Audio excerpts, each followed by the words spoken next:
Chapter 9 Lady O'Hara Intervenes Part II of Black Moth by Georgette read.fullybravox.org into the public domain. For some time in lock-up, Carstairs had cudgelled his brain to think out a possible mode of escape next day, but try as he might he could light on nothing. If only Miles were not to question him! It was hardly likely that he would be allowed to retain his mask, yet therein lay his only chance of preserving his incognito. He prayed that by some merciful providence O'Hara would either fail to recognise him, or would at least pretend that he did not. Having decided that there was nothing further to be done in the matter, he lay down on his extremely hard pallet, and went to sleep, as if he had not a care in the world. Next morning, after a long and wordy argument with the head gaoler on the subject of masks, he was haled in triumph to the house. As the little cavalcade was about to ascend the steps that led to the front door, my Lady O'Hara came gaily forth carrying a basket and a pair of scissors, and singing a snatch of song. At the sight of the highwayman the song broke off, and her red lips formed a long-drawn "Oh!" She stood quite still on the top step, gazing down at my lord. The two gaolers stood aside to allow her to come down, just as a greyhound darted up the steps and flung itself against her in an exuberance of joy. My lady, none too securely balanced, reeled, and the basket fell from her arm. Her foot missed the next step, and she tumbled headlong down. But in the flash of an eyelid Carstairs had sprung forward and received her in his arms. He lowered her gently to the ground. "I trust you are not hurt, madam?" he asked, and retrieved her basket, handing it to her. Molly took it with a smile. "I thank you, sir, not at all, though I fear I should have injured myself quite considerably had you not been so swift in catching me. 'Twas most kind of you, I am sure." She extended her small hand, and her eyes devoured him. For a moment my lord hesitated, and then, sweeping off his hat, he bowed low over the hand. "'Twas less than nothing, madam," he said in his own cultivated voice. "I beg you will dismiss it from your mind." He straightened himself as the gaolers came forward, and put on his hat again. Lady O'Hara stepped aside and watched them disappear into the house. Her cheeks were rather flushed, and her eyes suspiciously bright. Suddenly she nodded her head decisively, and throwing away her luckless basket, hurried across the lawn and entered the house through a long window. My lord was conducted to the library, where O'Hara sat awaiting him, and slouched forward with his hands thrust deep in his pockets and his hat still on his head. The head gaoler eyed him gloomily, and looked pained when Carstairs, with studied boorishness, leaned carelessly against a fine carved table. "We have refrained from handcuffing the prisoner, sir, at your orders," he said, in a tone that warned O'Hara that should harm come of it, on his head be the blame. Miles nodded. "Quite right," he said pleasantly, and glanced at the cloaked and masked figure before him with more suspicion than ever. "But I regret to have reported very obstinate behaviour on part of the prisoner, sir," added the gaoler impressively. "Indeed?" said Miles gravely. "How so?"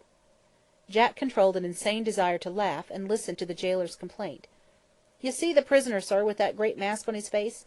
Afore we set out to come here, I told him to take it off, and he refused, sir. Seeing as how you gave no horders, I did not force him to hobey." "Ah! Your name, please?" "John Smith, sir," answered Carstairs promptly and hoarsely.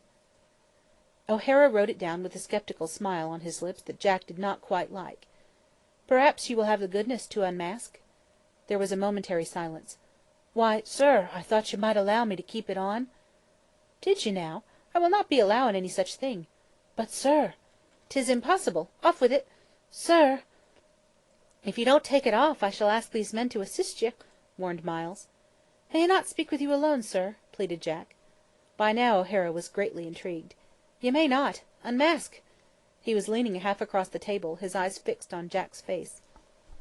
With a quaint little laugh that made O'Hara's brows contract swiftly, my lord shrugged his shoulders, French fashion, and obeyed. The mask and hat were tossed lightly on the table, and Miles found himself gazing into a pair of blue eyes that met his half defiantly, half imploringly. He drew in his breath sharply, and the thin ivory rule he held snapped suddenly between his fingers. And at that crucial moment a door behind him that had stood ajar was pushed open, and my Lady O'Hara came tripping into the room. The two gaolers and her husband turned at once to see who it was, while Jack, who had recognised her, but had not the least idea who she was, fell to dusting his boots with his handkerchief. O'Hara rose, and for once looked severe. "What—" he began, and stopped, for without so much as a glance at him, my lady ran towards the prisoner, crying, "Harry! Oh, Harry!" Jack gathered that he was the person addressed, and instantly made her an elaborate leg. The next moment she was tugging at the lapels of his coat, with her face upturned to his. "Harry, you wicked boy!" she cried, and added beneath her breath, "My name is Molly." A laugh sprang to my lord's eyes, and his beautiful smile reappeared. In a stupefied fashion, O'Hara watched him steal an arm about her waist, and placed a hand beneath her chin. The next instant a kiss was planted full on the little lady's lips, and he heard Jack Carstairs' voice exclaim, "Fie on you, Molly, for a spoil sport! Here I had fooled Miles to the top of my bent, and 'pon rep, he scarcely knows me yet." My lady disengaged himself, blushing. "Oh, Miles, you do know Harry, my cousin Harry?" O'Hara collected his scattered wits, and rose nobly to the occasion. "Of course I do, my dear, though at first it gave me such a shock I was near dumbfounded. You are a mad, scatter-brained fellow to play such a trick upon us, devil take you!" He laid his hands on Jack's shoulders. "Pray, what did you do it for, boy?" Jack's brain worked swiftly. "Why, Miles, never tell me you forgot our wager. Did I not swear I'd have you at a disadvantage, to be even with you for that night at Jasper's? But what must do you but see my pistol was unloaded, and make me lose my wager? Still, 'twas worth that night and a night in jail to see your face when I unmasked." O'Hara shook him slightly, laughing, and turned to the two amazed jailers. The senior jailer met his humorous glance with a cold and indignant stare, and gave a prodigious sniff.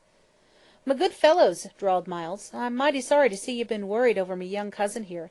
He's fooled us all, it appears, but now there's nought to be done in the matter, though I've a mind to send him to await the next sessions." He slipped a guinea into each curiously ready palm, and replied to the head jailer's haughty bow with a pleasant nod. In silence he watched them leave the room, shaking their heads over the incomprehensible ways of the gentry. Then he turned, and looked across at Carstairs.